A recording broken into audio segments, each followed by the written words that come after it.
And good evening. It is Sunday, May 17th. It's time for the sixth installment of the Ken and Glenn Show with a guy named Scott.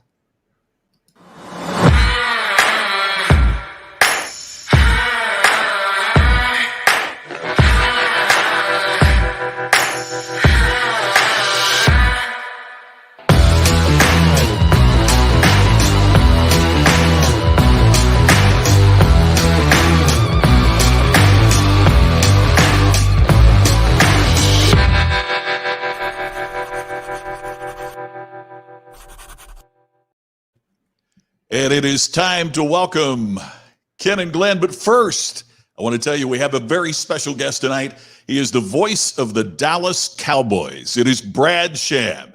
And now it's time to welcome Ken and Glenn. And, oh yeah, me, a guy named Scott. Hey, guys. I got us backwards. Hold on. There we are. There we are. You know, that rattles the cages of our OCD fans who are looking and going, boy, that just ain't right. That's already upsetting me. And they're a mere 20 seconds into the show. How was your week, guys? Oh, phenomenal. How was yours, Scott? You go first, man. How was your week? We had a really good week. But we had a strange thing last night. Tammy and I decided to drive the Las Vegas Strip, as we've done a couple of times. And it's eerie because nobody is out until last night. And we probably saw 1,000, no exaggeration, probably saw 1,000 people on bicycles that were riding the strip last night.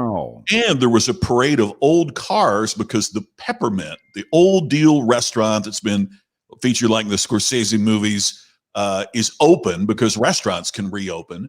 And so all of these classic old, 30s and 40s cars were there at the Peppermill. So it was a really, really neat drive last night, but everything's slowly but surely opening back up here in Vegas. Are they opening the strip? I mean, do you see the restaurants? Well, the Peppermill's a standalone restaurant, so it can open, but they've also announced here in the coming week that restaurants in the casinos can open as long as there is a pathway that you don't get out into the casino, because the casinos aren't open here yet. But standalone restaurants are open, and it's coming back. But I know the mayor has been very interested in reopening, much more so than the governor. I've been watching the news, and I'm just wondering: is there any speculation on a potential reopen date for the casinos, or not at this point? It depends on who you listen to. I mean, the mayor would like to turn us into a petri dish, and we will be the laboratory here to figure this out. But the governor much more cautious. We're hearing a lot about Memorial Day weekend or June 1. It's being the date here. So we'll see. Awesome. How about your week, Keno? And how about that new haircut? Huh? What about that? Yeah. That's top I got to tell you, this is a gift of the coronavirus. So I've been for several years, I've been getting my haircut really, really, really tight, tight, really like to where it looks like I'm bald quite often it still does a little bit, but not being able to get a haircut for 2 months made me realize that I actually have hair follicles that still want to grow if I just leave them alone for a minute. And so I'm like, wow, holy crap, I have hair. So it's been a great week. Yeah. I have been away from the haircut world for quite a while because for me, a haircut is simply a number 2 guard on a pair of clippers. And I'm wondering, I'm not joking, I'm really curious, what does a haircut even go for these days? I mean, the higher end places for men, $35, the lower end, $15. It's higher than that here. Oh yeah, it's way higher than that. It's way higher in Vegas. Yeah. Yeah, I lived in out there. Yeah. Wow. Yeah, I mean, when you're talking about an elite salon or the upper level, you're talking $75 for a men's hairstyle. Yep. My clippers are feeling like one of the greatest investments I've ever made in my life. Oh my God. Fun. I swear to you, I just had a moment that feels like I just emerged from a coma to learn what has happened in the haircut universe in the last 20 years since the accident. I mean, oh my God. You did not just say that. $75 for a haircut? It is. Is there a happy ending to the haircut? So our guest, Brad Sham, I said on the higher end, on the lower end, here's the range. And Brad just sent a note and said, why would you want a haircut on your lower end? Wait a minute. We've got him backstage and he's already being a part of the show. He's lobbing in deep bombs from backstage. Put me in, coach. Put me in, coach. I'm ready to play. That's funny. I didn't even see his comment until Scott said it. I'm like, oh, there is a comment over there. Wow. Speaking of Brad Sham, I can't help but notice. Hold it. How was your week? You didn't talk about your week. I will get there, but just a moment, if you would please. I can't help but notice that you, in honor of Brad's appearance here on the show, are dressed in the all too familiar Dallas Cowboy pink. Thank you, Ken. We'll go over that after the show. I looked for my Cowboys jersey. I don't know where I placed that thing. I looked and looked and looked. I'm going to help you tie it all together, because deep down inside of you, a part of you must have known. Well, didn't they play in the Rose Bowl once? Didn't they win a Super Bowl at the Rose? I think I'll dress like a rose. And the answer is we did. We did. I was at the game. They win the Stanley Cup or something? Wait a minute. You were at the game in 1993, January 31st. Yes. The Dallas Cowboys, the greatest day in Cowboy history, defeated, and we'll talk about this when Brad comes on, but they defeated the Buffalo Bills 52-17. Not that I remember the score. And Scott, I was there at the game as well. You're kidding. I can't believe we didn't cross paths. Well, there were only 100,000 plus people. It's amazing we didn't. We didn't see. I love asking people too about the halftime show, which was Michael Jackson and a children's choir, right? And a children's choir, which later. Oh. Hey, this is not fair to our guests, by the way. You guys are being kind of mean. I'm just going to point out the obvious. Our guest is the Dallas Cowboys, and you're sitting here talking about it, and he can't talk. Well, and he's chomping at the bit. Ken, I know this is going to come as a shock to you, but there's a thing in life known as foreplay. Okay, and that's what we're doing right now. By the way, I had an incredible Thanks week. for stopping by, Glenn. Are you going to yank me? Are you gonna do it? I had an incredible week. It was a great chance. I'm so blessed on Mondays and Tuesdays to be able to teach at my acting studio. And then this week I wound up doing 3 other speaking gigs. So those are on the rise now that we're doing this virtual version of it. And I have to say, it's taking some getting used to, but it is what it is. And I would rather do that than not do it. Right? I'd rather do it live, but that's not available to us right now. So we do it via the internet, and it beats not doing it at all. And I know I speak for Scott. He is as much a fan of public speaking as I am. But hey, gentlemen, it would be my extreme pleasure to introduce my buddy, and I'm going to give a little backstory and tell you that I have been a Dallas Cowboy fan my entire life. Shortly after birth, I mean, they basically spank you on the butt here in Dallas if you're born in the heart of the city, which I was. They spank you on the butt, and the first 2 words you learn are not mommy and daddy, it's boo Redskins. And so I've been a fan for that long. I started following the Cowboys as a little boy when they were playing all the way back in their Cotton Bowl days. And believe it or not, the Cotton Bowl in those years, and this was even pre-Brad, and we'll ask when Brad gets on here in just a second, but the Cotton Bowl didn't even have individualized seats at that time. We would go and sit on wooden benches at the Cotton Bowl, and they sold you a cushion So that was the way they could sell that merchandise, is just make sure that the seats were damned uncomfortable and you knew it was a good game when you came out. We would call it like a 3 or 4 splinter game, because if you were moving around and excited, you'd wind up with a couple of splinters in your butt at the end of the game, and they would sell you a cushion to keep that from happening. And we drank a beverage in the wintertime called Hot Dr. Pepper. And it's something that very few people have heard of, but you simply take a regular Dr. Pepper and heat it up. And this is key. You drop a lemon wheel, not a wedge, but a wheel in the top of the drink. That's all it is. Dr. Pepper, heat it up with a lemon wheel, and you will turn yourself on to something that is unforgettable. Brad Sham has been the voice of the Dallas Cowboys for over 40 years. And I've been listening to him for that long. Just under 10 years ago, I was here in Dallas, was not living here at the time. I came in from LA to do a staged reading of these short stories. And there were 4 actors there that night that were each doing their own segment of the evening. And after the show, Brad came up to introduce himself to me, not realizing that I would already know him. And he said, "You don't know me." I still remember. He was so adorable. He said, "Glenn, you don't know me, but my name is Brad Sham." I said, "You can stop right there. I know exactly who you are, Brad.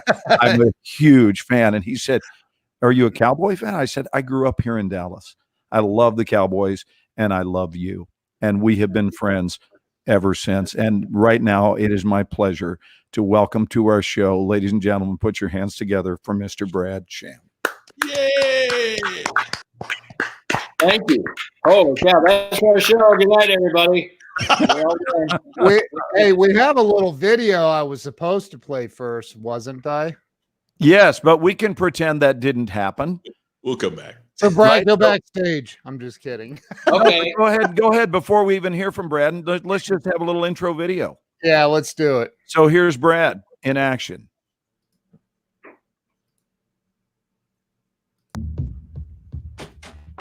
There must be something big going on. There's a lot of energy in this room, but so far this evening, like this stadium, are living up to the hype. He may go all the way. Staubach throwing in the end zone. Tony Hill, touchdown!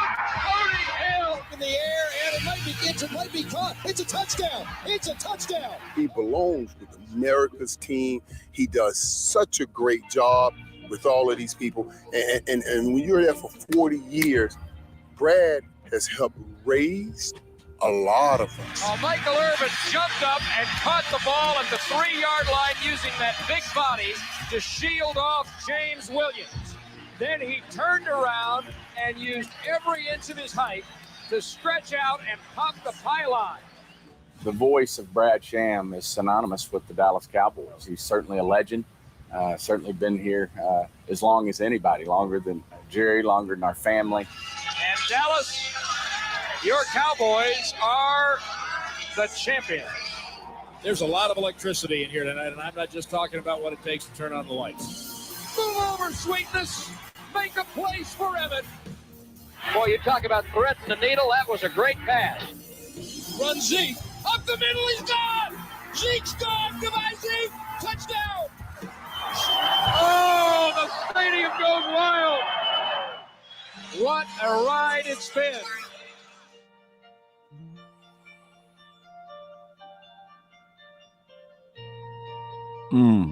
Wow. That is so cool.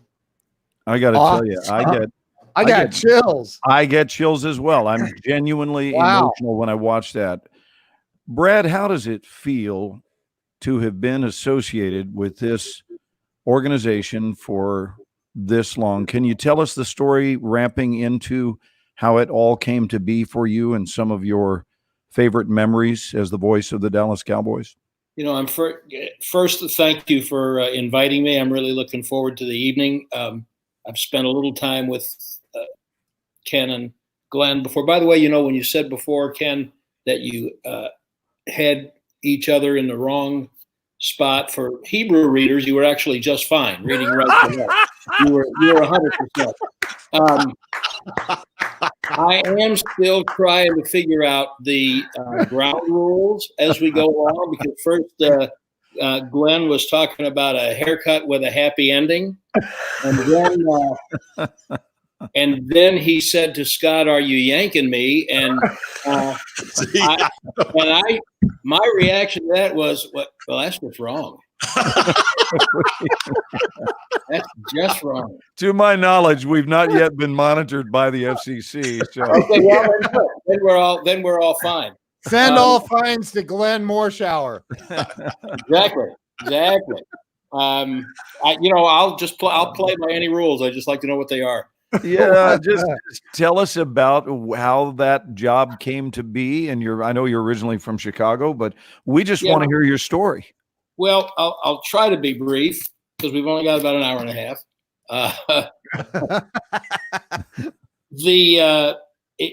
There is serendipity involved.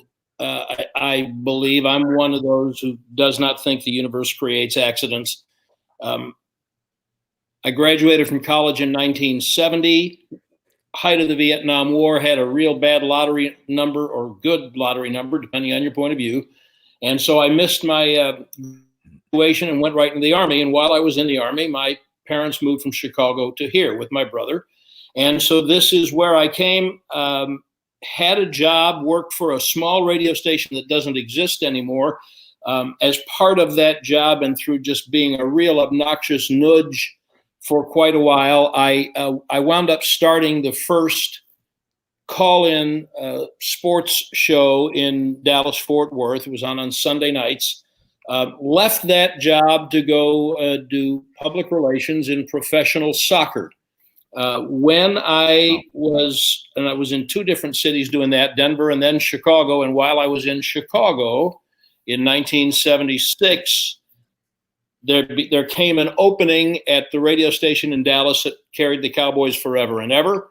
Part of that job was doing color on the Cowboys with the great Vern Lundquist.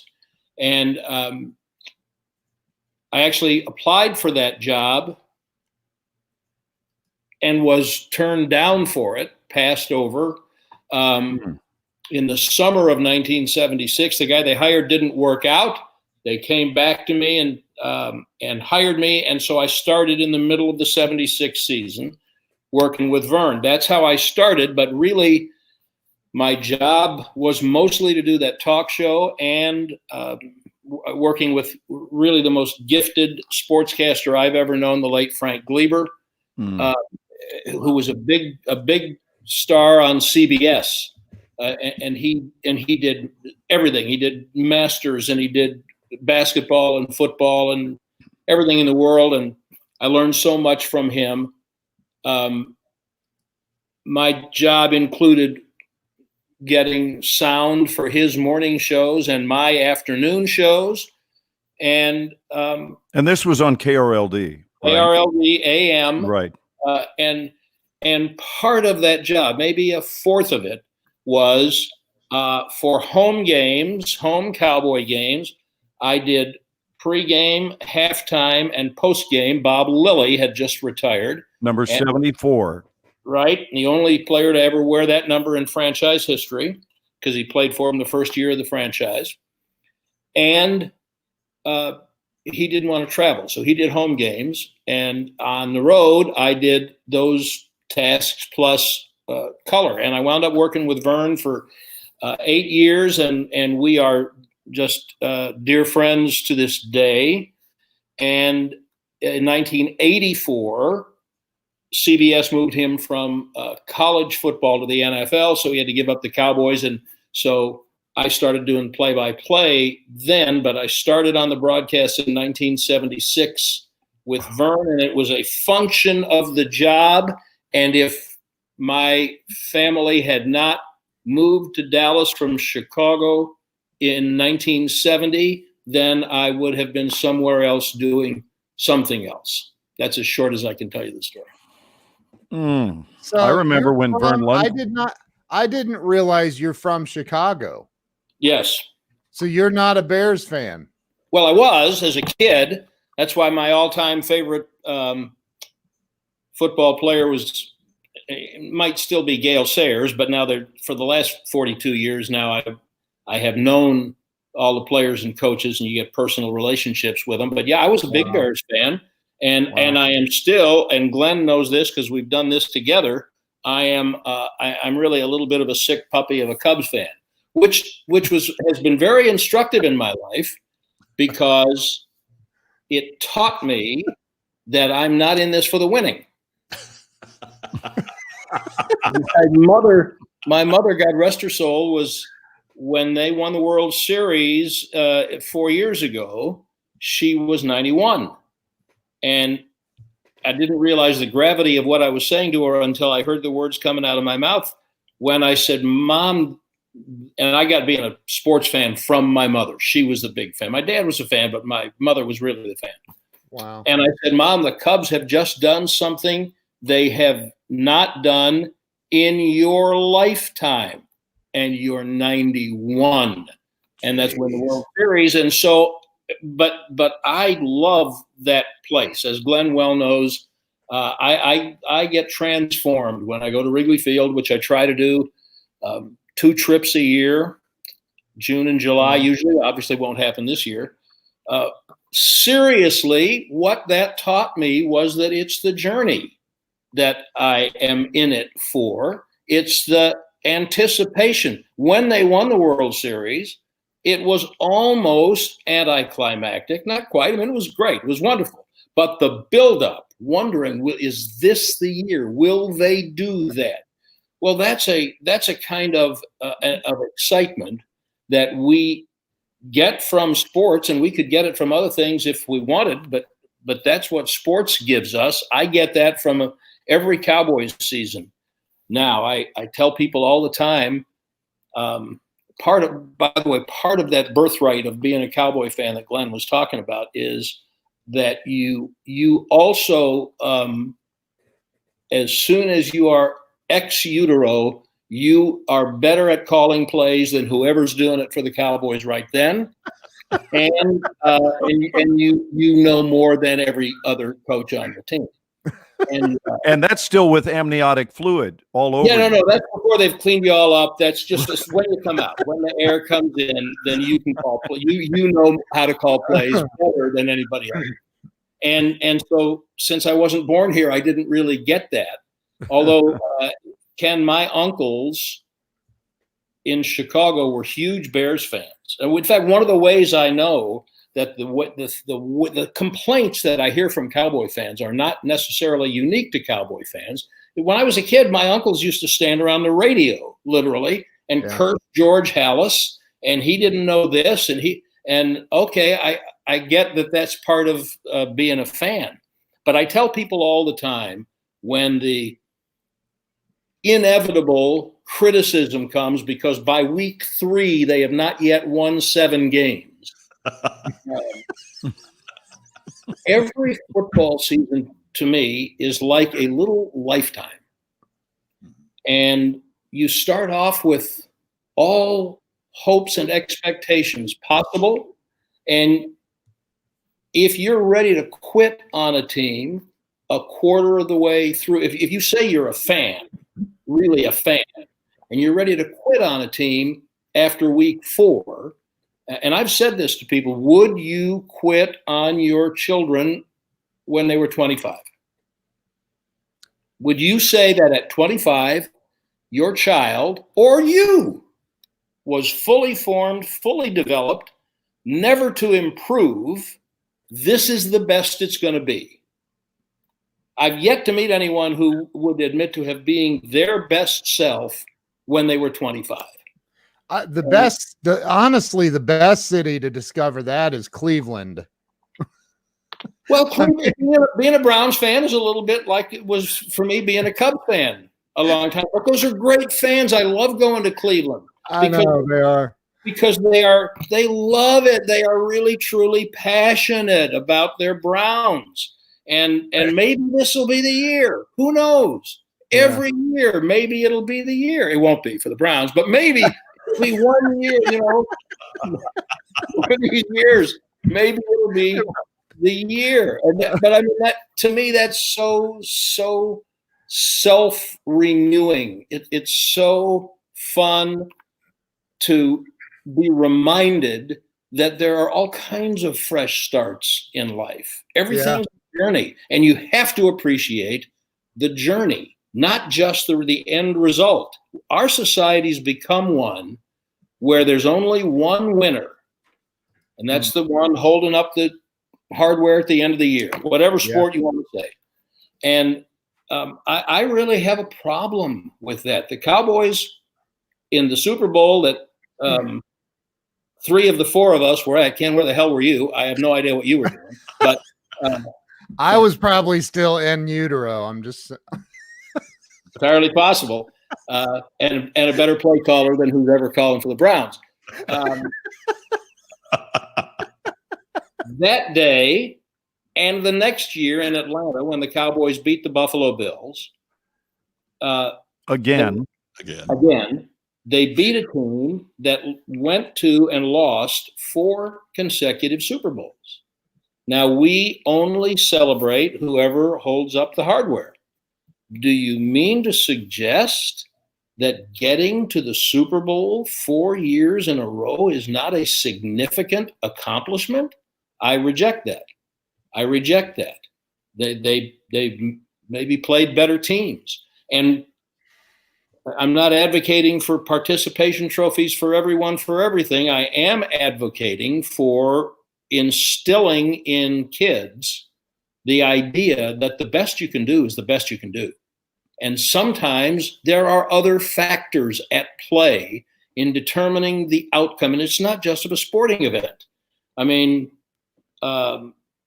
Glenn, you know, I know you've never not gotten a job that you wanted to get, but you have a lot of students who, and I've sat through your class, so I know what you tell them, but you're just not going to get every job for which you audition. There's no matter what. No matter what. And it doesn't matter what walk of life you're in. You're not going to make every sale. You're just not going to nail every deal. And it doesn't mean that you are a failure. But our society wants to say that you are a failure if you don't hold up the trophy.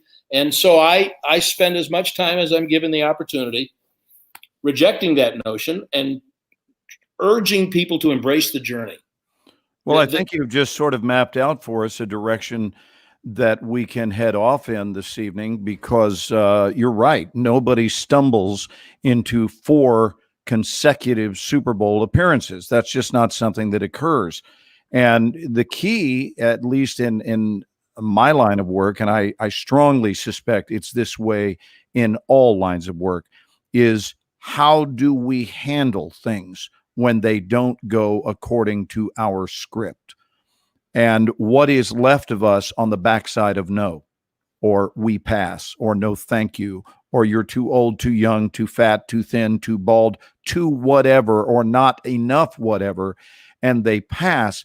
I have seen for years where people in the industry start out, and I describe them as whole blocks of Velveeta cheese, and it takes them about 2 years to become Swiss, meaning that they've got holes punched in them from all of the no's that have been said to them. And they walk in as depleted versions of themselves, almost diminutive. They're diminutive relative to what once was. And they walk into the room expecting this group of producers to be yet another group who is also going to ultimately say no to me. So go ahead, let's get it over with. And it becomes a self-fulfilling prophecy. So what I teach is how to remain indefatigable no matter what is going on, and to not only come back on the next one as good, but to come back even stronger, having learned something. And that's how you remain sustainable. So it's beautiful stuff. Ken, did you have something I think you were going to ask Brad something? No, I wasn't. I was going to, you know, our culture tends to be governed by the coasts. You know, if it doesn't happen in New York or LA, so many times it's not considered relevant. And as a Midwestern guy myself, one of the things I've always found fascinating was the Cowboys being America's team. And that was something that so many people agreed with. So you would tend to think that would be a a New York or an LA team that would lay claim to being, the nation's team, kind of like what the Yankees have been in baseball. What was the magic, Brad, that really makes the Cowboys America's team? The name was not invented by the Cowboys. They wish they had, and they embraced it as quickly as they could. But NFL Films came up with that. It was the title of the 1977 season highlight film. Really? And that was my second year on the job, my first full season. And one of the things they've always done, Scott, is find a way. This is the genius of Tex Schramm, the original president of the team, also in the Hall of Fame, a true visionary. Don Meredith was their first quarterback of note. Actually, Eddie LeBaron was their first quarterback, a fellow from man from Las Vegas, later became a lawyer. He was about 5'8", but Don Meredith replaced him, brought him to the precipice, really tough, well-known player, and he was replaced by Staubach. And even though it wasn't consecutive and there were big gaps in between, the way they have run their organization for years is Staubach, in a way, seemed to beget Aikman, who begat Danny. Actually, Danny White followed Roger, and then Aikman, and then Romo, and now Dak Prescott, and Dorsett, and Zeke Elliott, and all the different stars they've had. They've always been compelling. They've always been interesting, even when they've been bad. And they won enough. They won a lot for a while, and from the mid-'70s until that last Super Bowl that they won. I shouldn't say last. I should say most recent, God willing, which was way back in 1995. And that was against Pittsburgh? That was also against Pittsburgh. But the America's Team label came from NFL Films because and I think it might have been John Madden who suggested it, because as they followed the team from city to city, Madden observed, I know I heard John say this many times, there were more people turning out in hotel lobbies to see the Cowboys than any other team in the league. And there seemed to be more Cowboy fans in visiting stadia than any other team on the road was able to bring. And now they're winning, and everywhere you turn around, there's a Cowboy fan. And they've got flashy players, and, North Dallas 40 had been written and then filmed, and there were just compelling stories. There was high interest. And so NFL Films called them America's Team. And I asked Schramm once how long it took him to embrace that. He said, as fast as I heard it, couldn't believe I didn't think of it myself. But he was always able to say, hey, wasn't me. I didn't call us that. And the players, by the way, used to hate it because they would get, oh, sure, because the game would start and they would be down in their stance, starting with 1978. Linemen would be down in their stance, and some 320-pound mouth breather with bad breath who'd eaten onions for breakfast would line up across from the guy and say, I'm going to give you a little America's Team right now. And it motivated other players.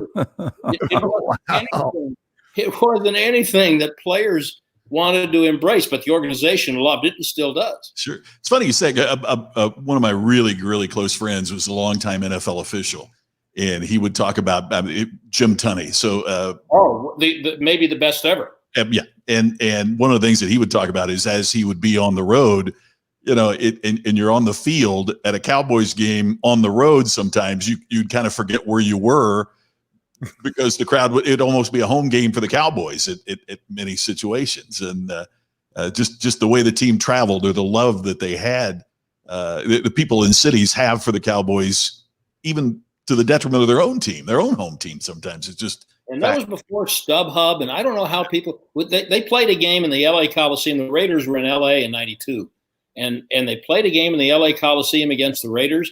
And I'll swear to you, it was 75% blue jerseys, and it sounded like a Cowboys home game. And there was a lot of that. Now, there are a few teams that travel well now. It's a little easier to get a hold of tickets in some places. The Steelers travel very well. The 49ers will travel well. The Packers travel well.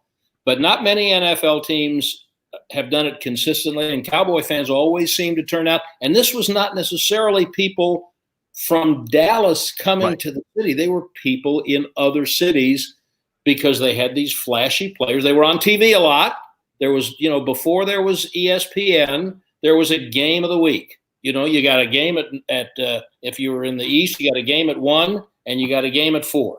And then eventually you got Monday Night Football. That was it. And the Cowboys were likely to be on frequently because they had interesting players and interesting teams. And that's part of what built that America's team following. Now, I'm sorry. Let me just real quick. Is it Freddie? I saw you post about Cal, and I used to live in Thousand Oaks for a few years, and I've always wondered. There's got to be some backstory about why the Cowboys training camp is there. It's not anymore. It's we've been there for many years, right? Scott, they were in several places. I'd have to get my media guide out in the 60s, before I ever joined them. They trained in Minnesota. They trained in Oregon. They trained everybody wanted to be away from home, distractions, getaway, bonding. You were gone for 6 weeks. And they discovered Thousand Oaks. Tex Schramm found Thousand Oaks, and the Cal Lutheran campus really lent itself well, and they embraced him, and it just turned into a tremendous marriage. And they were very quick when Jimmy Johnson became the head coach, he wanted to train in the heat. So in '89, his first year, they were in Thousand Oaks. The deal ended, and they went to Austin, and then they went to Wichita Falls, Texas, and they went to San Antonio for a while. But Jerry Jones, who was interestingly born in Inglewood, California, understands the importance of the Los Angeles market. And at the time, the Rams were in St. Louis. And so the campus they're on in Oxnard now was built by the Raiders, who trained there. It's a Marriott Residence Inn with 2 full football fields behind it. And the players get up and walk out of their hotel room 200 yards out to the field. The Raiders built that and then eventually moved to Napa for training camp. And the Cowboys, as soon as they got the opportunity, you escape 100-and-something degree heat in Dallas for a third of July and 2/3 of August, and you go train in low 70s on a warm day on a natural grass field, and it's cool at night, and your legs build back up. And it's also an opportunity to keep the fan base of Southern California energized. But Thousand Oaks was part of a journey. It didn't start there. And I've had the pleasure of spending time at the training camp with Brad out in Oxnard. And gentlemen, if we can rewind, because there was apparently a name-dropping violation that occurred about 4.5 minutes ago, and Scott was the one cited by Charles Coachman. And again, I am going to have to remind you, Scott, that it is inappropriate to name drop. We don't do it on this show. That has been our long-standing policy. And I told you who taught me not to name drop. It was Robert De Niro. Oh, no, see, that ain't right. That ain't right. That ain't. So I have a question, Brad. You get to travel with the team, like to every game? Yeah. So you're at every game, no matter where they are. Yeah. Wow. Which, by the way, Ken, is how I got into this profession. I was a kid. I was a baseball fan. My family was living in Chicago. We would go back there for summers because my parents were from there. And then when I was in high school, we moved back to Chicago, and I ascertained very quickly that I was not going to have the ability to play center field for anyone in the major leagues. But You know, the Cubs and the Red Sox were both on television every day. And I would watch both games every day. And I had this little light bulb moment one day that the announcers that I was hearing were the same announcers every day. That means they go to the ball game every day. I don't go to the ball game every day. I didn't have a concept of making a living or getting paid or anything like that. I just wanted to go to the ball game every day. And now I'm at as many practices as we're allowed at, which is all of them during training camp, and usually none of them during the regular season, except for a few minutes. But you virtually live with them for 7 months, and that is the greatest joy that I get from the job I have is the people part of it. It's getting to know them as people, players and coaches, executives. It's getting the opportunity to present that side of them to the public as three-dimensional people. They see them not as human beings, but as large robots with cages on their head and numbers on their back.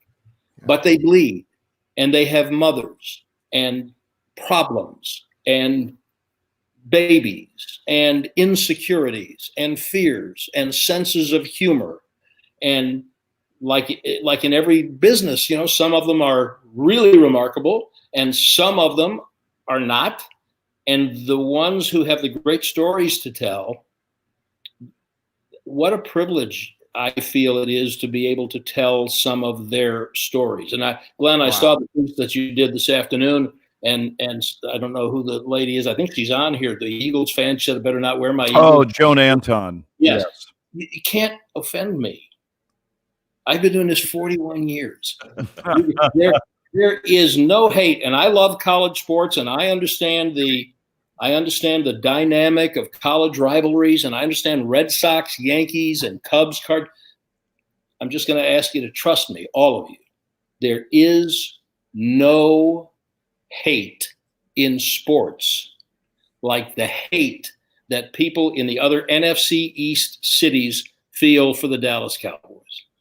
I know that both teams are good, and it's going to be a good game when we're in Philadelphia and the bus is getting egged. Oh my God! It happened 2 years ago. Happened 2 years ago. What? Getting egged? When your measure of the fan intensity is the number of little old ladies, grandmas, great grandmas in their 80s who are double bird flipping as the bus goes by next to their 10-year-old great grandchild. That's when you know, okay, they're here today. This is going to be a good game. Brad, I saw a playoff game years ago at Candlestick Park. Yes, and, Joan, and, you're guilty. my buddy, guilty. Sorry. Yeah, my buddy told me he was my buddy Jay lived there in the Bay Area, and he said this would be a great day for you to not be an outspoken Cowboy fan. He said, internalize your celebrations if you would. And we got out of the car, and I tell you, truer words had never been spoken. I'm not exaggerating. In San Francisco at Candlestick Park. And we got out of that car, and I made the mistake of going to the stadium with my car, which, by the way, had Texas plates on it. And this already was getting some looks. We got looks. We got out of the car, and I counted no less than 100 T-shirts, mostly worn by women, and it said "F Dallas." And that was the shirt. And I was horrified. I couldn't believe it. I was going to ask you. You haven't lived until you've had that drive, wearing Cowboys gear, walking through the Raiders parking lot in Oakland. Oh, geez. All the people who are going to go live in the black hole all day they are pre-gaming. They're getting ready. And you're wearing the other team's colors, especially Dallas colors coming through that. Now you've lived. Now you've lived. I'll take things that aren't smart for 5,000, please, Alex. Yes. Ding, ding, ding, ding. And as a Vegas resident, never been a Vegas fan, but as a Vegas resident, I'm fascinated to see what that experience is going to be like here. How much of that, is brought here, or in such a sterile new stadium as they've built here. What that experience is going to be like. That is going to be an interesting experiment, and I don't think this year is going to tell us, because I'll be shocked if we're playing games with people in the stands. Certainly the first part of the year. But those games, to me, are going to become part of the big hotels' entertainment packages. And there are going to be a ton of people who are going to make their plans to come to Vegas for the weekend. They're going to gamble. Yeah. The hotel for the Sharks is going to throw you in your 4 seats for the Raiders game. Absolutely. Yeah. And I think that there will be obviously some Raiders fans there, but I think I'd be surprised if you didn't wind up with a situation where most of the fans at Raider games were cheering for the other team, whoever it is they're playing. But I think they're flying into Vegas to see their team play there. Yeah.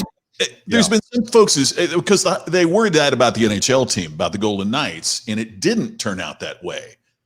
But I think it's different if you're talking about coming from Calgary for a Wednesday night hockey game, as opposed to, I'm from Indianapolis. I've already got tickets for the Colts Raiders game. Right. And all my buddies from Indy are coming out to make it exactly what Brad's saying. Going to make it a big weekend, man. We're going to go to Vegas. We're going to party all weekend and see the game on Sunday. And it's really going to be fascinating to see what the atmosphere is. Yeah, hockey's a different deal because you're playing so many games. Yeah. That you got to be a fan. If you'll have a high percentage of fans of the other team. But football, you can make your plans now. People plan their vacations around a football team, college or pro team. Okay, we're going to that city. Schedule came out. Okay, well I'll tell you what. Let's go to San Francisco. We love being in San Francisco. Let's go up to Napa, spend a few days. We'll come down. But now we're going to go to Vegas. Oh, we're going Thursday. And we're leaving Tuesday. Right. Yeah. It's a week-long football game. Yeah. Hey, gentlemen, I wanted to mention, and I'm sure you're all aware, that we had a big loss in the entertainment field this week. This weekend, Fred Willard passed away, and I wondered, Ken, if we might were you able to locate something for Fred that we could just take a look at and express our gratitude for an impactful life. I happen to believe that people that are in show business, one of the things that we have made a decision to do, in the medical field, they vow to save lives. We vow to impact lives, to make a difference in the feelings of human beings, whether it's through laughter, through tears. And I'm so grateful for Fred Ward. So if we've got something to look at him, that would be great. Fred Willard. Yeah. There's also a Fred Ward who I know, but Fred Willard. Grateful for him too. Yeah, indeed. Here we go. You should listen to this too, because you'll grow old. Remember me when I have passed away. Remember that I lived and died, as you will too one day. If I can write these few short lines, it will not be in vain. If after I am dead and gone, you still recall my name, remember me. I think it's well, Jerry, that's actually very pretty. Who wrote it? Who wrote it? Oh, yeah. I don't know. Who knows? It's an old poem, probably some old guy dead and gone. Wow. Oh, yeah. Perfect. Yeah. His little known fact, he was from as good as it gets. It's just brilliance. Ken, did you know that Fred Willard was a fellow Ohio boy? Did not know that. From Shaker Heights, Ohio. Right up the road in Cleveland. Yeah. Which I don't go to Cleveland. You want to know why? I'm a Steelers fan, and we don't go to Cleveland. Now, are you an Ohioan? I am an Ohioan. And I was sitting here. Fan? I was sitting here thinking about that, and when you said back in the 70s when the Cowboys were winning everything, so were the Steelers.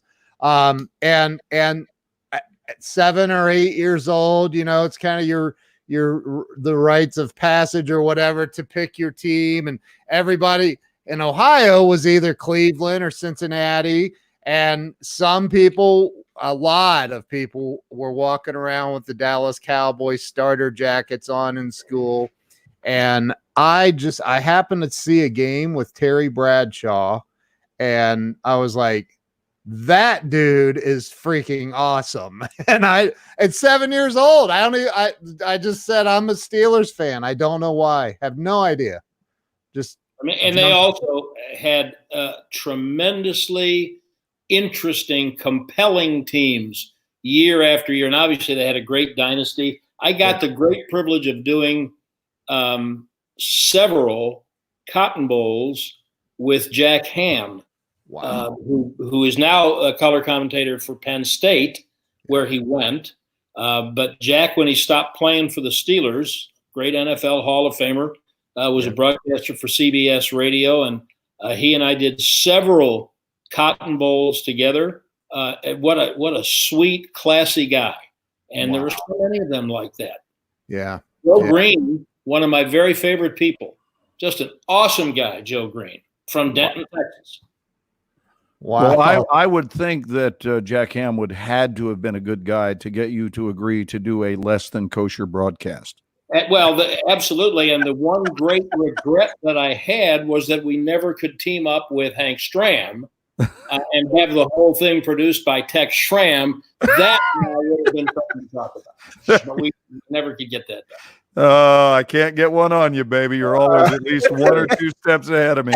Hey, we had a question that came in, and I would like to take a look at some of the comments that have come in. But Mike Muni asked something that I was sitting on the edge of my seat for about the last half hour, getting ready to ask with only a slight variation. And then I saw it pop up with Mike. And what I was going to ask you, Brad, was he was asking in general, what is a flight back like, winning versus losing? And my question was going to be, what was that special flight back after the January 31st game in 1993?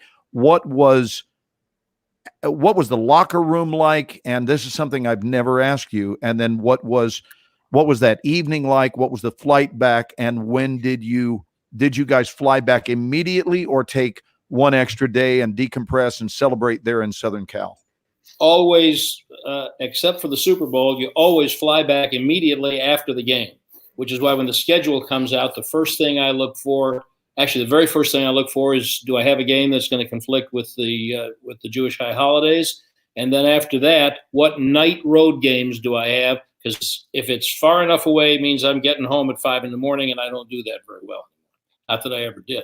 Super Bowl, there's a big party. And so you go to the party. The locker room was delirious and what you would expect. And then the flight back was not that night. It was the next day. And so there was still tremendous euphoria, but there were a few hangovers thrown in with the euphoria. So that kind of took the edge off of that a little bit. But the question about the flights back after a win or a loss are interesting to me because they reflect the way our culture's changed. When I started in the mid-'70s, you could tell by the demeanor on the plane if someone had been put in an isolation box and taken to the airplane and sat on their seat, and now we're going to get up in the air, you could tell by the demeanor on the plane if it had been a win or a loss. That began to change in the 90s with free agency and more money. Up until free agency and the salary cap, it was like baseball. You were with a team until they decided that you weren't. Once they got to a place in the mid-90s when players had the right that they deserve, in my opinion, to be like anyone else and decide where would I like to live, there's something about Cleveland. I just like Cleveland. I don't want to live in Miami. I want to live in Cleveland. Okay, you can go live in Cleveland, but you couldn't do that before. And once that happened, then you had players changing teams much more frequently. The salary cap exacerbated the problem because it now meant that players with long ties to a team became, by virtue of tenure, more expensive than the team could afford, and they were cut. And now they were being picked up by other teams. Now it's commonplace, but it was seismic when it first happened. And once we went through that period in the middle 90s, where free agency and the salary cap both settled in, then it's just a trip. You can't tell. You really can't tell. Now, if it's a particularly big game, then if you know what to look for, then you can tell. But like I know, if it's a big game and every coach does seating on the plane differently, Jason Garrett has had for the last 10 years, the more senior players as the planes have gotten bigger in business. So they're usually the key players on the team. And you can tell when they're sharing a really special bonding moment, celebrating things that happened in the game, or even if they are huddled together but doing an autopsy, you can tell that. But if you didn't know that, you couldn't tell. It was much different in the 70s and 80s. Can you read that comment from Rhonda? Ken? I worked in the penthouse of the Dallas Cowboys office in the 80s, early 80s. Yep. Wow. There's a great story from that period of time. It was actually a little before that. I don't know if Rhonda was there then or not. It's one of my very favorite Roger Staubach stories. The Cowboys were in the building that Rhonda's talking about, was on a major north-south thoroughfare in Dallas, North Central Expressway. And they were on the 11th floor. And Tex Schramm had a corner office, and he frequently liked to turn around when he was on the phone and look out. He could look out to the north at Central Expressway going that way, and then he could look out to the east and see the vast expanses of land. Well, Staubach had a meeting with him on an off day, and Tex was on the phone with Pete Rozelle, and he was keeping him waiting longer. I love hearing Staubach tell this story, longer than Roger wanted to wait. There was a ledge outside this office. It was probably a 3-foot ledge with a black wrought iron fence around the edge of it. Staubach decided that he had waited long enough and got to a side door, and Tex Schramm is back, leaned up, feet up on the credenza, looking out, master of all he surveys, and on the 11th floor, and here comes Roger Staubach right in front of him, 11 floors up, and he said his eyes rolled back in his head, and he fell out of the chair. Rozelle thought he'd had a heart attack. He said, "What are you doing?" And Staubach, I had to get your attention somehow. So. Oh, my God. My favorite Roger Staubach story. What is the greatest play? I'm sure this is, there's so many. And I know you've called, what is it, over 31,000 plays? Oh, that was there. They count. My statistician, Bob Thomas, has been with me almost the entire time. And he has, he's like Radar O'Reilly. He knows what I want before I know it. And when they gave me a lovely honor 2 years ago. They named the booth after you. They did. It's usually something. Usually you have to die first for something like that to happen. But they put my name on the broadcast booth, and so Bob, for Jerry's speech, counted up the number of plays that I'd called, preseason, regular season, and postseason. And at that time, it was over 31,000 plays. Is there one in particular that stands out where you maybe got the most excited you've ever been? Was it from a Super Bowl play or just any specific moment that? Well, if you listen back to that clip that Ken played and hear me screaming like a 12-year-old girl when Zeke Elliott broke through the Steelers secondary. Yes. Yeah, I mean, I would like to have been a little more restrained when that happened, but that was when you asked about getting excited. I certainly remember that one. Just plays that I've called.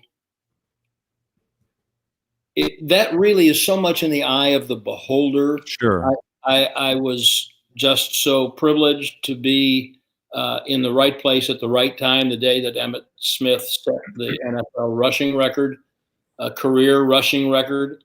And so that's obviously one that sticks out. The opportunity, and by the way, I am no good at scripting these. I was just getting ready to ask that. When you know that it's going to happen, did you know what you were going to say, or did you? I believe that live play-by-play sports is about the moment, Scott. Yeah. And I think you have to be in that moment. Yeah. You have to if you're fortunate and good at what you do, then your preparation will allow you to be in the moment and let the moment bring the game to you, and you will say the appropriate thing. So when I said after Emmitt broke the record, move over sweetness, make a place for Emmitt, I didn't know I was going to say that. I did know I was going to somehow work Walter Payton into the call. Sure. I didn't know how, but that's just what came to me. And then part of that clip, that montage, Ken, that you played, where I said when the game was now over and they're pouring Gatorade on each other, and then I could say, and I didn't script it. I just said, Dallas, your Cowboys are the champions. And that simplicity tends to be enough. When you ask about plays, Glenn, there's so much that's in the mind and eye of the beholder, whether it's exciting, whether it's momentous, whether it was, personally fulfilling.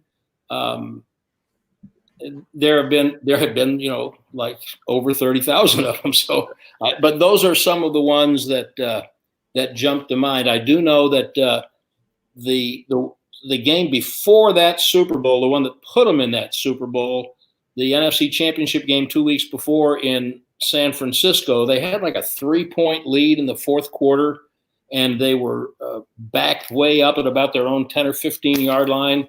And Aikman threw a slant to Alvin Harper, who broke away and went about 75 yards. Didn't score, I don't think, but he got right to the end. Well, that, in the midst of calling that play, you suddenly are aware of, okay, holy crap, boys, we're going to Super Bowl now. They're holding on to this lead, so collect yourself and stay with this. And when you realize you're not going to forget a play like that.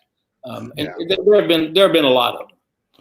So Bob Donnell just made a comment, and he talked about you being an even better human being.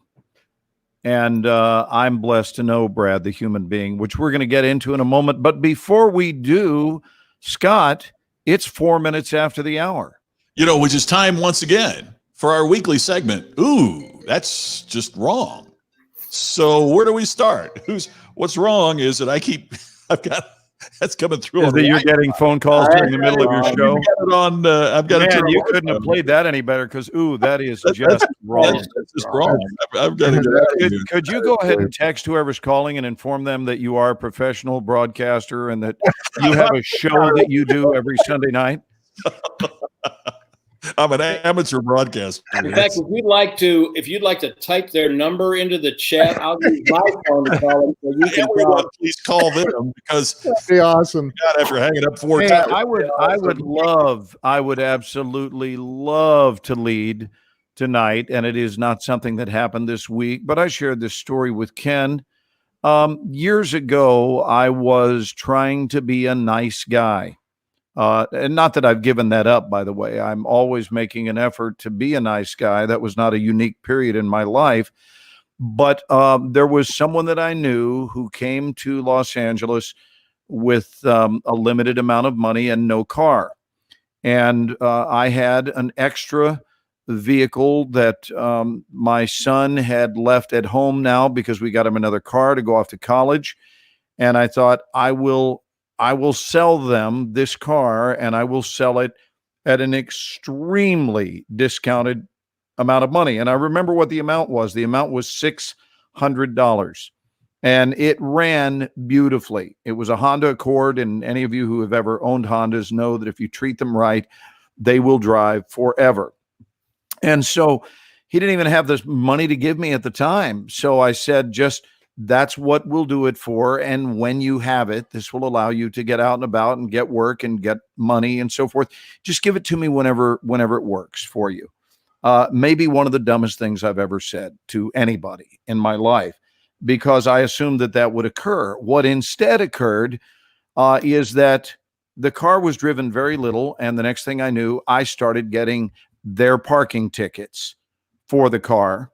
And then shortly after that, they sold that car, because in Los Angeles, I don't know how it is in the rest of the country, but in LA, if you have an older car on the road, at least once every few days, someone puts a note on your windshield that says, let me know if this car is for sale, dude. I mean, just let me know. And they give you their number. Well, they sold my car for $1,000, made not only $400 profit on it, but made $1,000 profit because they never paid me the $600. And ooh, that's just wrong. Ouch. That is just wrong. I didn't mean to suck the air out of the room. We have dead air. Somebody talk. So dead air warning. Slack amazement there. Wow. I have, with the new normal, I saw somebody, I don't know who, posted that they were wearing a mask on a Delta flight. Not calling out Delta. My nephew's a Delta pilot. But like, apparently they were warned multiple times that if you're caught not wearing your mask on this Delta flight, you will promptly be arrested when we land and fined and possibly imprisoned. And I thought, man, that's just wrong. I just wanted to go to Hawaii, and now I'm going to prison. We can't even fly without a mask. Guess I'm driving to Hawaii. I'm kidding. I've got a going into a bank. It used to be that the mask guy was the one that was arrested.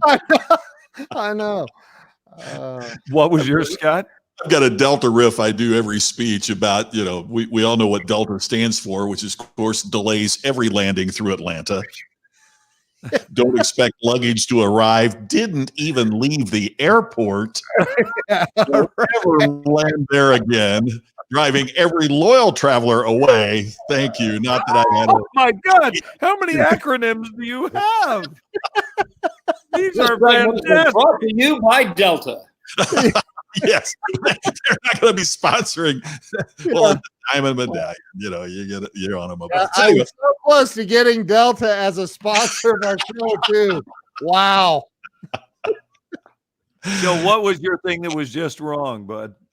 Tammy and I went to a grocery store here in Las Vegas, and the sign is in front: must wear mask to enter store. And we're fine with that. We're not one of those. So, we got our masks on, but they have this security guard wearing a mask, telling everybody, really being pretty aggressive about, get your mask on. And there have been some incidents, of folks who have gotten in trouble, gotten in a fight or whatever because of that. But I mean, this guy's really being aggressive. And we go in, and every shopper has their mask on, and everybody's keeping it's exactly as people are saying. And then we get up to the cashier to pay, and the one person who's not wearing a mask is the cashier at the store. And that's just wrong. That is just wrong. Don't do as I do. Do as we're telling you to do. Wow. The one that is the closest to your face. Yeah. It sees everybody that is in the store. Yes. It's the worst person in the store not to be wearing a mask. And that's who was maskless. The only one who isn't wearing gloves is the surgeon. Hey, Brad, do you have something that is just? What I what I said an hour ago. The way we started the show, when you were talking about happy ending haircuts, and you asked Scott if he was yanking you, and I said that's wrong. That is Scott was the only one who got it. Scott was rendered speechless for a few seconds after you said that. And that's right then is when I knew that Scott and I were to get along. We're on the same page. Hey, we've got one from Rhonda. Can you cue that one up, Ken? It's a long one. I'll read it. It says, "This is wrong. My sister asked me yesterday for half of the money I made selling my father's collection when he passed away 17 years ago. 15,000 movies take up a whole room, which I could have rented for $400 a month for 17 years. I figure she owes me $19,000. That's wrong. Oh my gosh.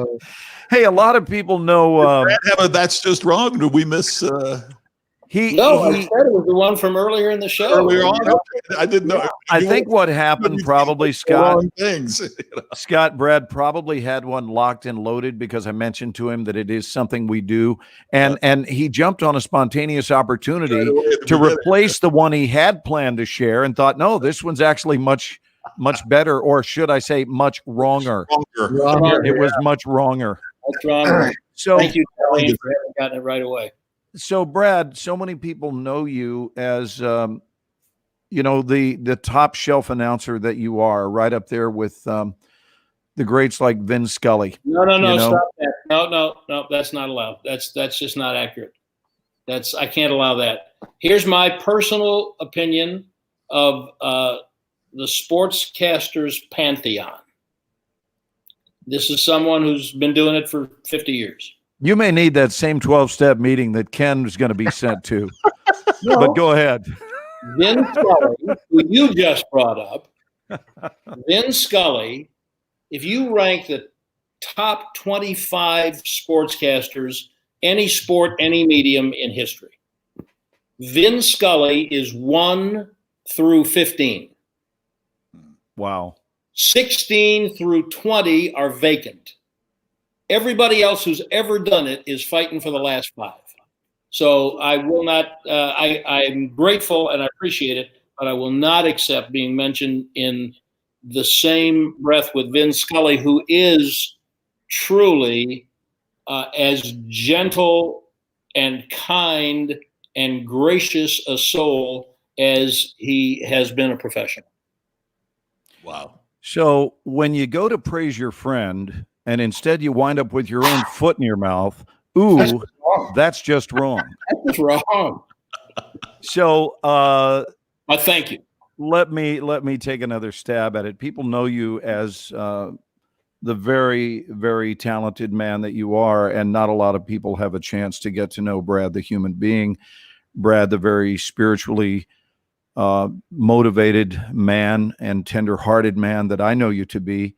And I've always admired you for that. And I just wanted people to have a chance to get to know that you. And I wonder if you might tell your story about it not being over. You know what I'm talking about? In the lesson you had learned about the games that we talked that you're still in the game. You're still in the yeah. The one that I yes. the observation I made to your class. Yes. Yeah. This comes from. I've been on a very different spiritual journey for probably 14 or 15 years that was precipitated by life events and caused me to say, okay, you are doing everything wrong. And what are you going to do about it? And the answer that came to me, not from me, but in what sounded like my voice was, well, you've kind of neglected your spiritual side. Not religious, spiritual. And so I began a pursuit that I find that the boundaries, I don't think of them as confines, but the boundaries of my faith suit all of my spiritual needs at the place that I happen to practice them. And so I've been on a journey that progresses ever since. And maybe the thing I love most in life is learning. So I pursue knowledge in all different forms. And about 11 years ago, I started studying a discipline that is mostly found in Judaism, but not exclusively, called Mussar, Mussar. It is a study of the traits of the soul. The theory is that each of us is a soul whose life in this iteration is designed to move on an arc toward godliness, toward holiness. And by the way, this works even if you don't believe in God. You have to work with it a little bit, but you don't really have to. And the ways that you believe in God can vary. So if it's true that our function as human beings in this incarnation, in this iteration, is to progress the soul that we are as far as possible toward holiness. We can never achieve holiness because only God can be holy. But if that's true, then it's useful to understand that the soul is comprised of literally hundreds of traits. And this ancient discipline, 16th century and on, called Mussar, that was developed in Eastern Europe and almost died out and was kind of revamped by a very influential to me man named Alan Marinus, who founded the Mussar Institute several years ago, in a way that made this study very accessible to 21st century people. Defines the soul, breaks the soul down into traits, each of which can be studied. And the idea is that over time, you rotate studying the various traits and work on them. Each trait has polar opposite extremes. Neither of those is most desirable. Balance is what we're all looking for. So whether the trait is generosity or anger or humility or compassion, there are hundreds of them. So we study those. And in the course of doing all that study, one of the things, I think the trait that I was studying when I came across this was equanimity, which is not the same thing as faith necessarily. Equanimity, the practice of it is best described. The best description I've heard was of a surfboarder in a really turbulent wave that comes upon you. Your job is to just maintain your balance on the board till the wave passes. That's equanimity. So while you are on the track of each of these traits, one of the things you learn is that today, what things are like today, the thing that we're reacting to, the thing that we are angry about or giddy about, the thing that is vexing us and causing us woe and angst. We don't worry about it when we're happy. The thing that's bothering us, that's just for today. That's today. Now, sometimes it's impossible to see past today. But today only lasts for today. And the reference that I made in speaking to the class that Glenn's talking about is that one thing I learned is that none of us ever know the outcome of a story when we're standing in the middle of it. And that's where we are. It's really applicable with the way life is going on around us right now. It's anywhere from extremely inconvenient to flat out intolerable. And different people, I know not everyone agrees that we are all in it together, but I vehemently do. I do think it affects everyone differently. But we are all in it together because I think, Ken, I was on with you and Glenn several weeks ago before you started this show, and we observed that there have got to be things that we learn from this, positives that we take away. Not that you'd want to pay this price to learn them, but there are things that we can take away.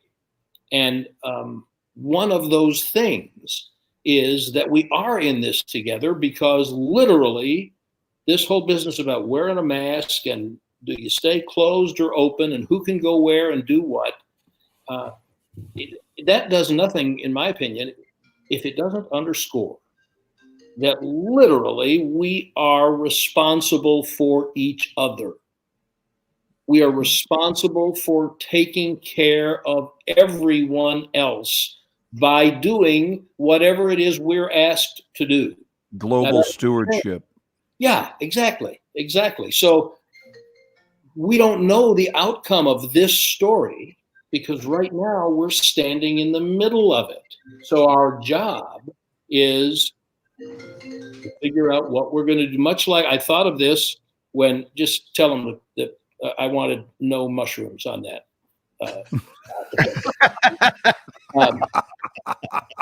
Glenn, you were talking earlier about, let me get over that.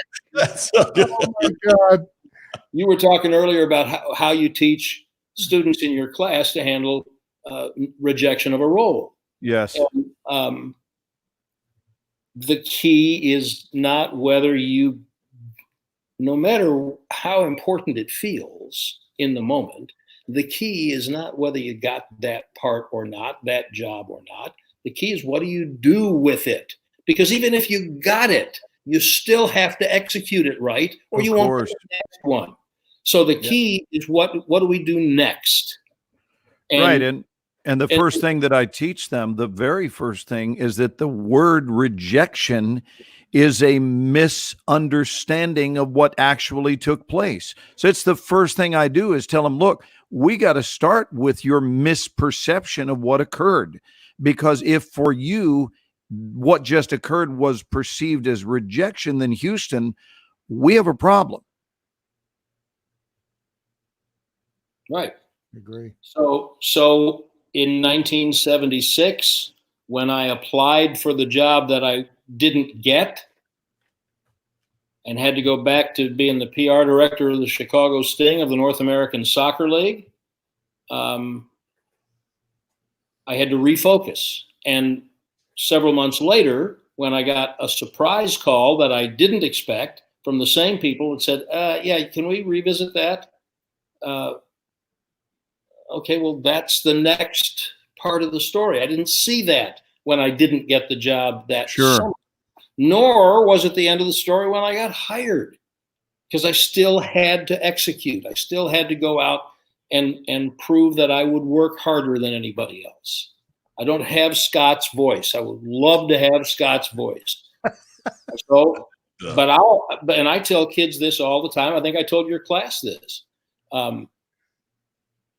There's so much we don't control.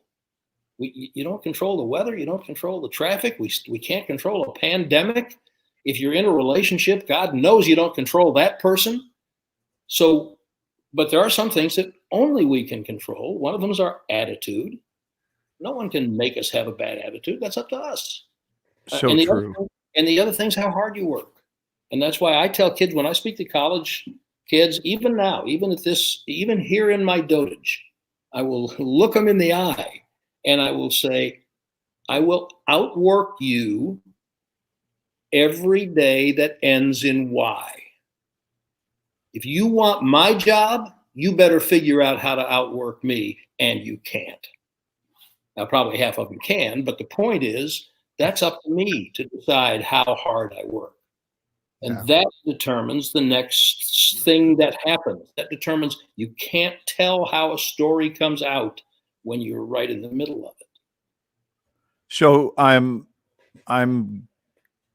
imagining that you, although I'm sure you lean upon it regularly, that maybe you've tapped in even deeper to your Musar trainings during these last 9 weeks and leaned heavily upon the teachings there to maintain your balance. I would say both those and my daily spiritual and religious practice, because when we are cut off from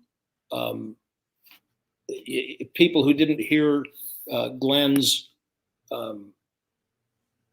remarks that he made on his Facebook page for about a half hour this afternoon should go back and find it, because Glenn was talking about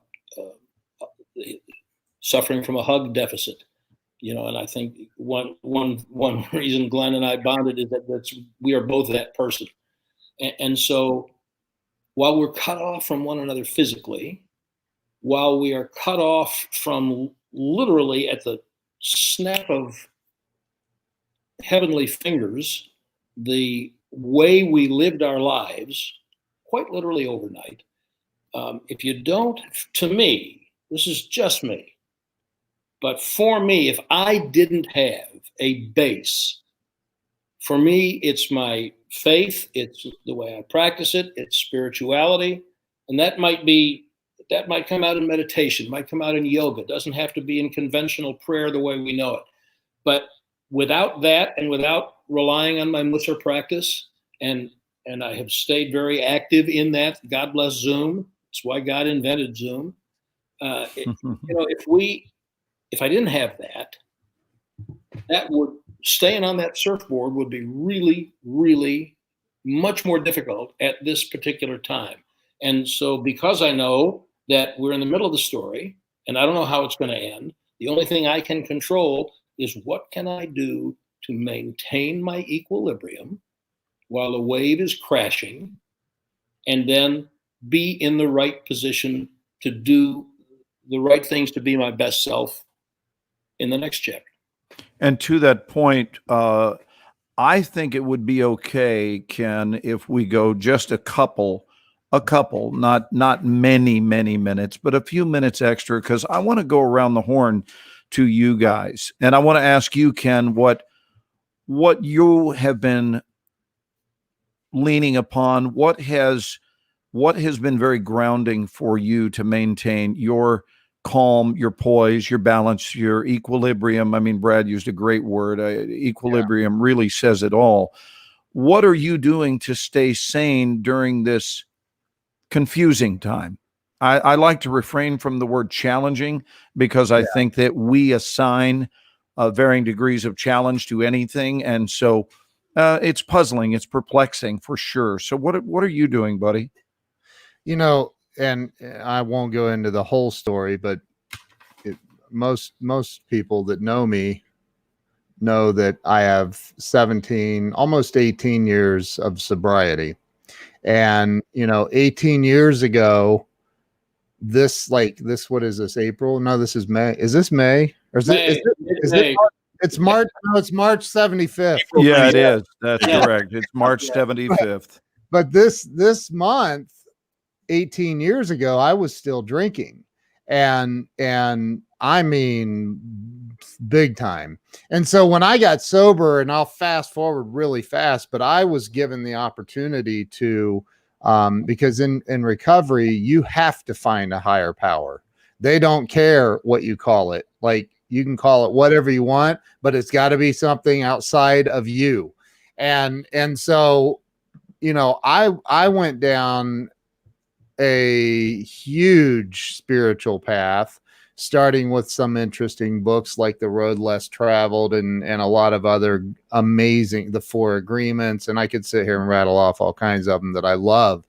But it gave me the opportunity I've lost everything probably 4 times in my life, millions of dollars, and been left with zero each time. And so this is a walk in the park. This is nothing. I mean, Ken, can you hold on one second? Carolyn, cancel my plans to have Ken manage our money. Okay. Go ahead, bud. She's sitting right here near me. I just wanted to inform her, because she was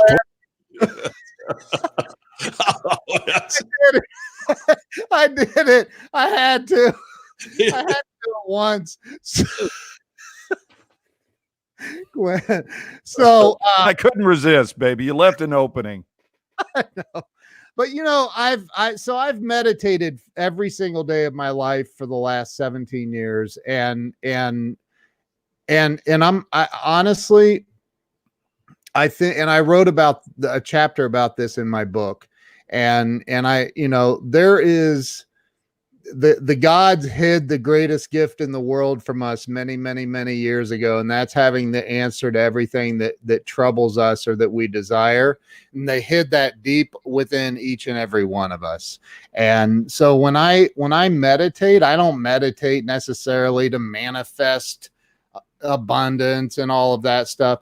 I meditate just to be closer spiritually to the creator of all things. And whatever you want to call that, I don't refer to it as a particular God is God and whatever, but so I meditate, man. That's what that's what's helped me stay.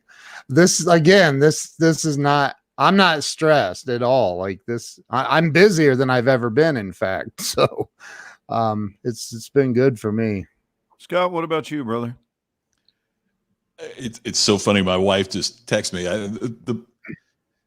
You guys know, and some of the folks who are watching know, the biggest thing that ever happened to me in my life was when I lost my wife of 25 years to cancer.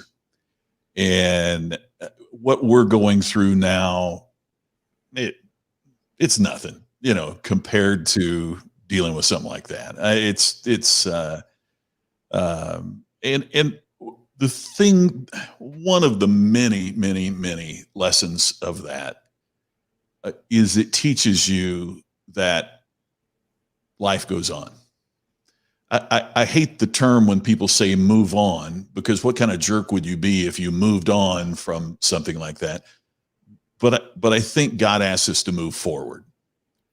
And Tammy, my wife, just married again, and Tammy's so awesome, and she just sent me a note that my stepson couldn't find his phone and has just discovered our 3 about to be 4-year-old grandson had his phone and wanted to talk to Papa Scott. So that's why my phone kept over, because a 4-year-old doesn't understand if you hit the button and it doesn't happen, you just keep hitting the button. And I'm joking, I'm telling you that, but wow, that would not have been possible had not tragedy happened. And so when you are willing to move forward and when you are willing to be open, it's amazing the blessings that you get. I keep hearing so much, and you guys have heard me talk about this. I keep hearing so much about how we're going to have to pivot.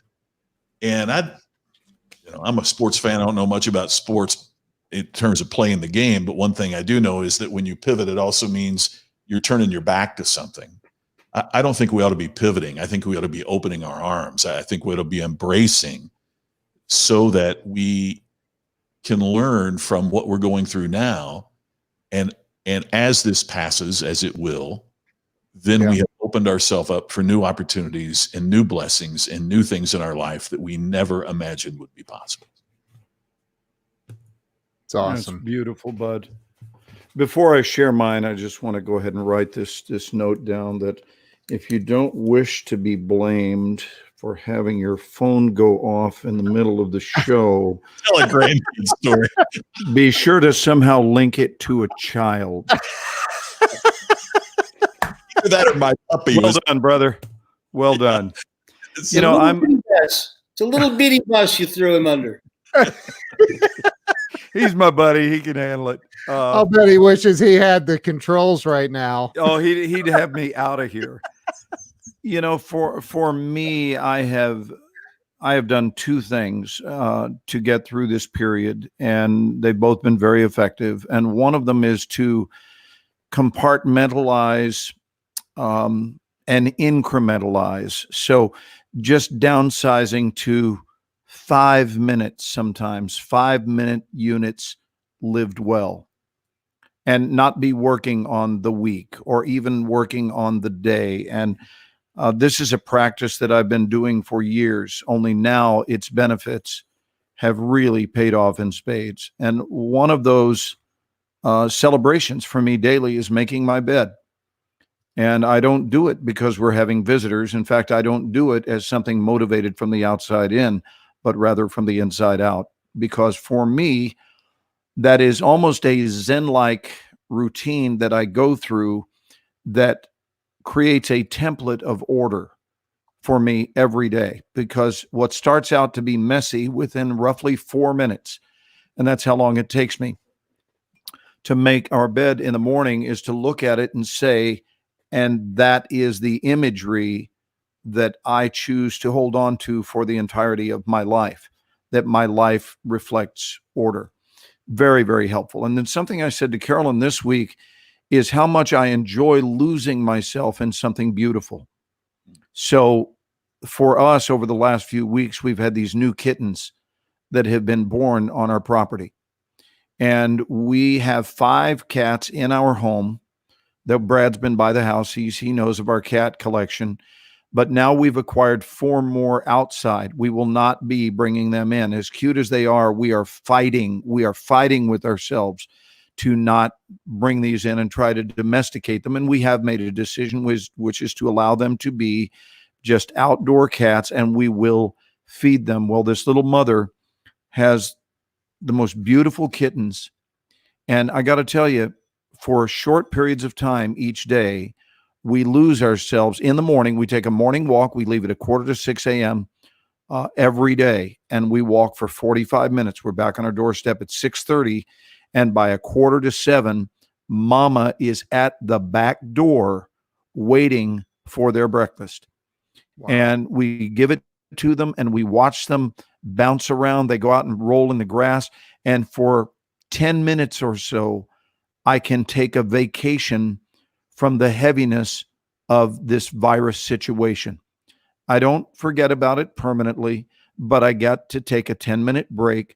And it's not only that I appreciate those kittens and new life and discovery and youthful energy and all of that, but I will say that during that 2 minutes, it's the only thing that I'm doing.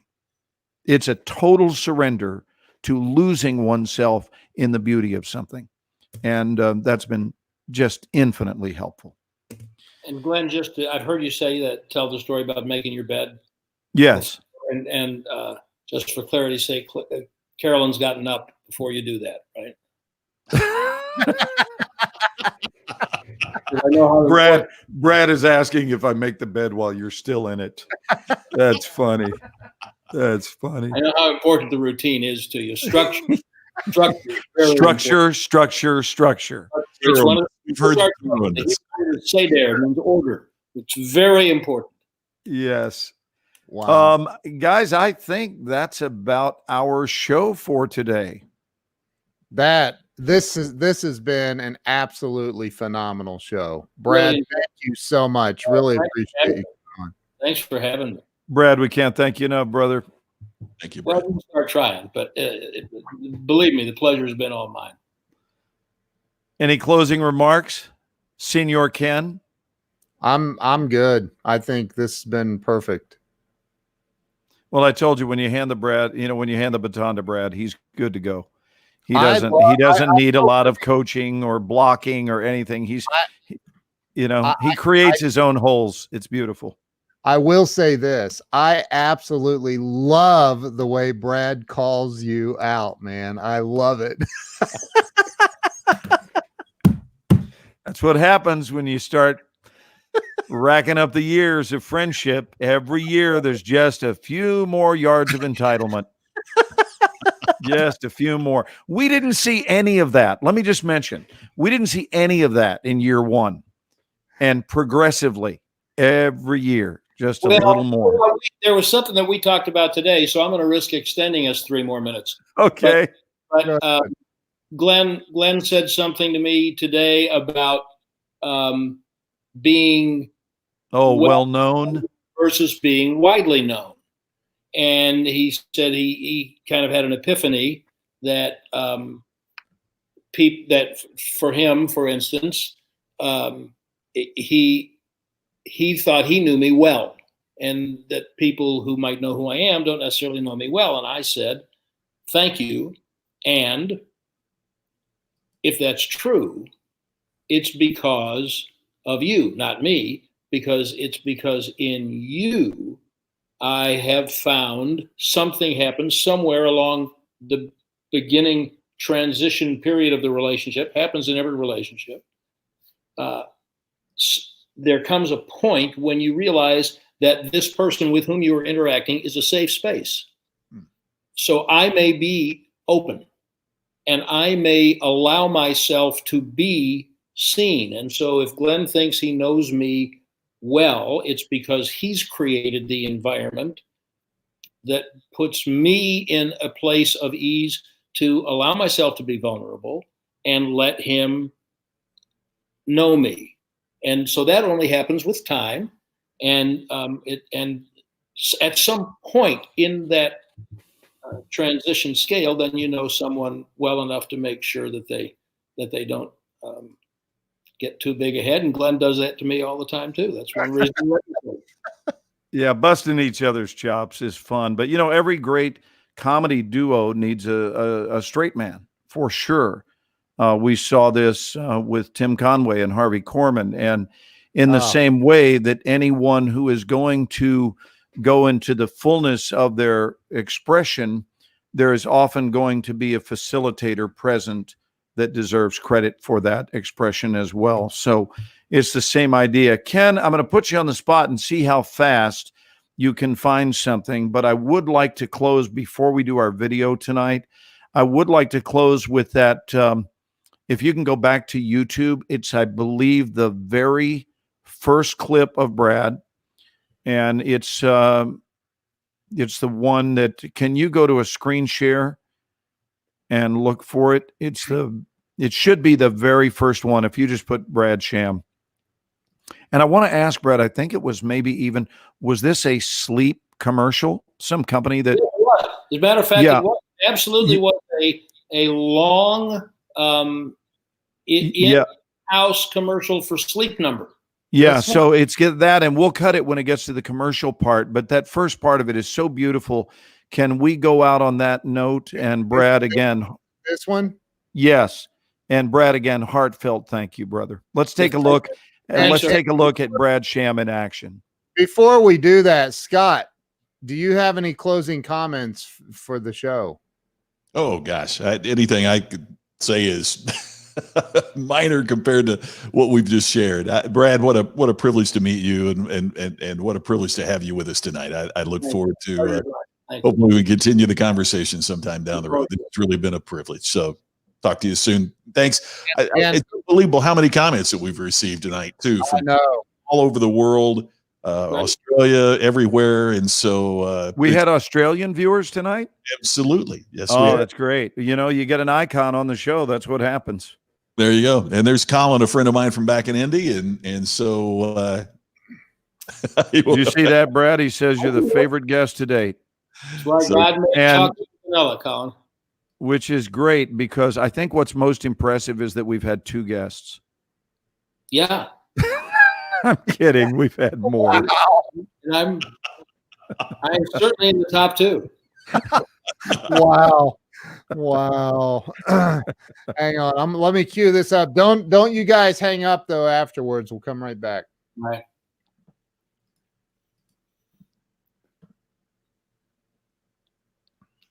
That voice, easily one of the most recognizable here in North Texas. Brad Sham has been calling the Cowboys playoff win on radio for a long time, including Saturday's win. He's been calling the team's games for the last 4 decades.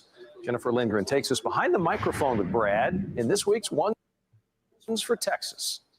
Through the ups and downs over the years. Diving, touchdown! Intercepted on a deflection.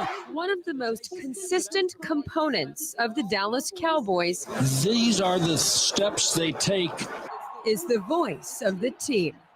I've had the great pleasure of broadcasting 4 Super Bowls.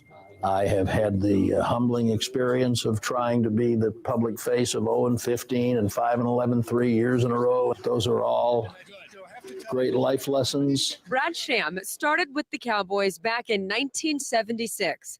Behind the mic for more than 800 games. Each week, you'll find him high above the field in the broadcast booth with Babe Laufenberg. Throws the ball deep on the outside. And it is caught up. With every call, The joy his job brings is clear. To become the first Cowboy to return the ball for a touchdown this year. It's such a blur. It doesn't feel like 40 years. He's quick to point out his favorite part is getting to know the players. And one of the blessings of having this job for as long as I have. And the team values him. Last fall, at the start of his 40th season with the Cowboys, the Jones family christened the Brad Sham home radio booth at AT&T Stadium. It's the kind of thing that you never anticipate, never think about, and it's just the nicest thing that anyone could possibly do for you. And no matter what happens in this playoff run, Brad Sham will look forward to the next one. The fact that I love it more now than I ever have, that's just, you can't ask for much more than that in a professional life. At AT&T Stadium, Jennifer Lindgren, CBS 11 News. I think one of the highest accolades. That's it, Ken. Wow. Incredible. Absolutely incredible. What an honor. Thank you, Brad. Thank you, guys. Thanks, buddy. Brad, will you stay with us for a few minutes after we close? You bet. Okay. Okay, Scott, you want to take us out? That does it for tonight's edition. Thank you for watching. We'll be back with you again next week at 8 p.m. Eastern, 5 o'clock Pacific for the Ken and Glenn Show with a guy named Scott.